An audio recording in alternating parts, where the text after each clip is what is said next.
क्योंकि सूरज में इनके लिए निकलना बहुत मुश्किल होता है। आज मैं तुम लोगों को बताता हूँ हमारे गाँव के बहुत ही के बारे में। हो सकता है तुम लोगों को लगे कि मैं मजाक कर लोगों को लगे कि ये कहानी मैं खुद बना रहा हूँ। जब मेरे सामने ये बात की गई थी ना, मुझे भी यकीन नहीं हुआ था इन चीजों पे। भूत प्रेत चुड़ैल इन सब बातों पे मैं भी यकीन नहीं करता था, लेकिन शायद जिंदगी को कुछ और ही मंजूर था। शायद ये जिंदगी चाहती थी कि मैं इन बातों पे यकीन करूं। मैं देखूं वो चीज जिसे देखकर रूह कांप उठती है, जिसे देखकर भूत और चुड़ैलों पे विश्वास होने लगता है। मेरे इस वहम को और अंधविश्वास को यकीन में बदलने के लिए शायद जिंदगी मुझे उस मोड़ पे ले गई, जहाँ पर मेरी मुलाकात ऐसी चीज से हुई जिसके बारे में सोचने से ही बस डर की कोई सीमा नहीं रहती।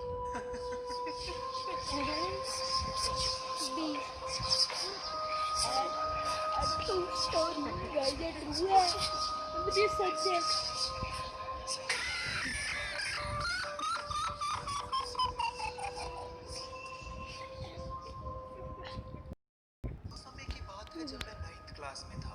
गांव जैसा एरिया होने की वजह से हमारे यहाँ पर बहुत लाइट जाती थी। लाइट जाने के बाद हम गली के बच्चे मिलकर छुपन छुपाई खेलते थे, और जब छुपन छुपाई से बोर हो जाते थे तो हम सब पड़ोसी परिवार मिलकर घर के सामने बैठ जाते थे और एक दूसरे को भूतों की कहानियां सुनाया करते थे। जो भी ये कहानी सुनाता था वो कहता था कि ये कहानी असली है और जो घटना में कहानी बताता पूरी गाँव में घटी है। इस बात को सुनकर सभी का डर बहुत ज्यादा बढ़ जाता था। जैसे जैसे कहानियां सुनते रहते थे वैसे वैसे डर बढ़ता जाता था। कहानी सुनाते सुनाते कहानी सुनाने वाला इतना सोचता था कि हमें सच में यकीन होने लगता था कि ये घटना सच में घटी है। इन रोज की कहानियों से बच्चों को बहुत मजा आ रहा था। कहानी सुनने के बाद हम एक दूसरे को डराने की कोशिश करते थे। जब तक लाइट नहीं आती थी एक दूसरे को परेशान करते रहते थे। ये सिलसिला बहुत महीनों से चलता आ रहा था। जब भी गांव में लाइट जाती थी बस वही छुपन छुपाई और उसके बाद कहानी सुनना। रोज का बस एक ही काम में हम बच्चों को बहुत मजा आ रहा था। लेकिन तभी हम सभी गांव वालों की जिंदगी में एक बहुत बड़ा मोड़ आया। एक सुबह हमें खबर आई कि गांव में कुछ बहुत ही बुरा चल रहा है। गांव के कुछ लोगों ने मेरे दादा दादी को बताया कि हमारे गांव में एक पागल औरत घुस आई है जिस पर आत्मा का साया बताया जा रहा है। वो पागलों की तरह हरकतें करती है और जो उसके सामने आता है उसे मारने की कोशिश करती है। इस बात से पूरे गांव में सनसनी फैली हुई थी। गांव का हर आदमी डरा हुआ था। बताया जा रहा है कि गांव में जब सभी लोग सो जाते हैं तो वो इधर उधर पागलों की तरह भटकती है, पागलों की तरह हंसते हुए चक्कर लगाती है। चौंका देने वाली बात ये थी कि वो सिर्फ पागल नहीं थी, उस पर एक भटकती आत्मा का साया था। उस पर एक ऐसी औरत का साया था जिसने अपने आप को जिंदा जलाकर खुदकुशी कर ली थी।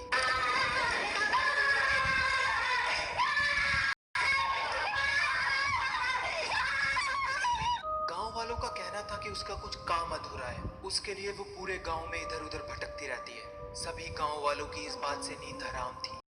कोई तमीज से तसल्ली से सो नहीं पा रहा था। हर एक इंसान को बस उस पागल औरत का डर था। बच्चों का रात को बाहर निकलना बंद कर दिया गया था। सभी को चेतावनी दे दी गई थी कि रात को 7 बजे के बाद कोई बाहर नहीं निकलेगा। गांव के कुछ लोग तो यहाँ तक कहते थे कि उन्होंने उसको दीवार पर चलते हुए देखा है। गांव में लोगों का कहना था कि वह दीवारों पर चढ़कर लोगों की छतों से है। इसीलिए सभी लोगों को छत का दरवाजा बंद करने के लिए और अपने घर के आसपास ध्यान रखने के लिए बोला गया था। मैं और मेरे कुछ दोस्त इन बातों पे बिल्कुल नहीं मानते थे। हमें लगता था कि गांव वालों को पागल बनाया जा रहा है। यूं ही एक अफवाह फैला दी गई है। घर वालों ने हमारा खेलना बंद कर रखा। हम वालों से जिद करते रहते थे कि ऐसा कुछ नहीं है, हमें बाहर खेलने जाने दो। लेकिन घर वालों की जिद के आगे भला हम बच्चों कहाँ चलने वाली थी।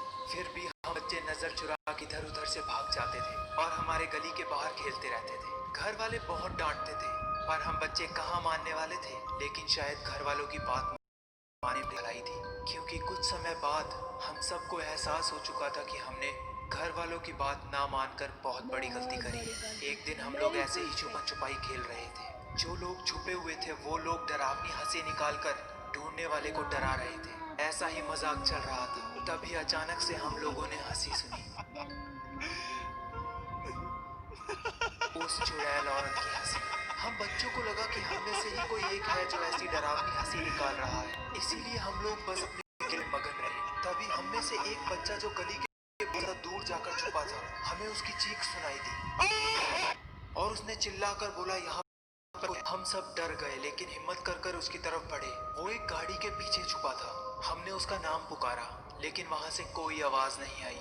हम सभी दोस्त धीरे धीरे उसकी तरफ बढ़ने लगे, उसका नाम पुकारने लगे। कोई जवाब नहीं दिया। हम सब लोग डर गए और तेजी से उसका नाम पुकारने लगे, लेकिन फिर भी कोई जवाब नहीं। हम में से किसी की हिम्मत नहीं हुई गाड़ी के पीछे जाने की। उसके पीछे हमें थोड़ी थोड़ी परछाई दिख रही थी, पर हमें समझ नहीं आ रहा था वहां पर कौन है, हमारा दोस्त या फिर। तेजी से उसका नाम पुकारा, फिर भी कोई जवाब नहीं। हम दोस्तों ने हिम्मत करके धीरे धीरे आगे जाने की सोची। हम कार के बोनट के पास पहुंचे और कार के ऊपर हाथ मारा। पीछे की परछाई थोड़ी सी हिली, हम पीछे हट गए। हमने फिर एक दो बार कार के ऊपर हाथ मारा, तभी कार के पीछे की परछाई आगे पीछे हिलने लगी और फिर वो परछाई अचानक से हमारे सामने भागने लगी। और जैसे ही वो कार के सामने से निकली, ऐसे चीखते हुए बहुत तेजी से हमारा दोस्त हमारे सामने आ गया और वो चिल्लाने लगा, डर गए डर गए। हम लोगों को उस पर बहुत गुस्सा आया। हम लोगों ने पकड़कर उसे बहुत मारा और उसे ऐसा मजाक करने से मना करा। तब उसने बताया कि मैं झूठ नहीं बोल रहा, यहाँ कोई था। हमने उसकी बात पर बिल्कुल यकीन नहीं करा। तब उसने बोला कि उसने यहाँ पर जो कि उसकी तरफ आ रही थी, लेकिन तभी वो चीख पड़ा और वो पायलों की आवाज आना बंद हो गया। हम उसे मारते मारते वापस घर की तरफ लाने लगे, लेकिन तभी वो पायलों की आवाज जो हमारे दोस्त ने सुनी थी, वो हमें भी सुनाई देने लगी। वो पायलों की आवाज दूसरी से आ रही थी। ऐसा लग रहा था जैसे कोई औरत नाच रही हो। हम लोगों ने फैसला करा कि हम लोग वहां पर जाकर देखेंगे कि कौन है। हम 5 दोस्त थे, इसलिए डर थोड़ा कम लग रहा था। हमने एक दूसरे से कहा बस वहां जाकर देखेंगे और वापस हम लोग एक दूसरे को डराने के लिए आपस में धक्केबाजी करने लगे और एक दूसरे को आगे धकेलने लगे। जैसे ही हम लोग उस गली के पास पहुंचे, पायलों की आवाज आना बंद हो गया। हमने जब उस गली में देखा, गली में कोई नहीं था। पूरी गली शांत पड़ी थी। उसी गली के एक घर पर ऊपर एक अंकल आंटी खड़े। लोगों ने हमारी तरफ देखकर हमें चिल्लाते हुए बोला कि यहाँ से चले जाओ, वो औरत यहीं पर है। उन्होंने बस इतना ही बोला था कि अचानक से उसी गली के एक खाली प्लॉट में से वो औरत चिल्लाते हुए बाहर निकली। वो हमारी तरफ तेजी से भागने लगी, चीखने चिल्लाने लगी। हम 5 दोस्त तेजी से भागने लगे। वो हमारे पीछे चीखते हुए भाग रही थी और हम सीधा भागकर एक दोस्त के घर में चल गए। हम ऊपर छत पर जाकर उस पागल औरत को देखने लगे। वो औरत लगातार हंसे आ रही थी। उसके हाथ में झाड़ू थी, बिल्कुल खुले बाल, पूरा काला चेहरा, बस सड़क पर खड़ी होकर हंसती जा रही थी। ऐसे ही हंसते हंसते थोड़े टाइम बाद वो एक कोने में जाकर बैठ गई और पागलों की तरह अपना सर हिलाने लगी। गांव वालों ने पुलिस वालों को फोन करा। पुलिस के आते ही सारा गांव बाहर आ गया और उस औरत को पकड़ लिया गया। उस औरत को उसी समय पागल खाने भेज दिया गया। अब आप लोगों को लग रहा होगा कि सारी परेशानियां हल, लेकिन पागल खाने से खबर आई कि वह 2 लोगों की जान ले चुकी है और पागल खाने से फरार हो चुकी है। उस पागल खाने ने बताया कि उसको कोई ऐसी बीमारी है जिसके बारे में उन्हें भी नहीं पता। उसमें एक आत्मा का वास है। ऐसी बहुत सी चीजें हैं जो हमारे आसपास ऐसे ही भटकती रहती हैं, लेकिन हम लोग उन चीजों पे विश्वास नहीं। रात को सोते हैं, गली में बहुत सी ऐसी चीजें भटकती रहती हैं। तो गाइस आज के लिए बस इतना ही। उम्मीद करता हूँ आपको वीडियो अच्छी लगी होगी। अगर वीडियो अच्छी लगी तो प्लीज़ लाइक करना, make sure subscribe this video. मैं मिलूंगा आपसे अगली वीडियो में, तब तक के लिए गुड बाय।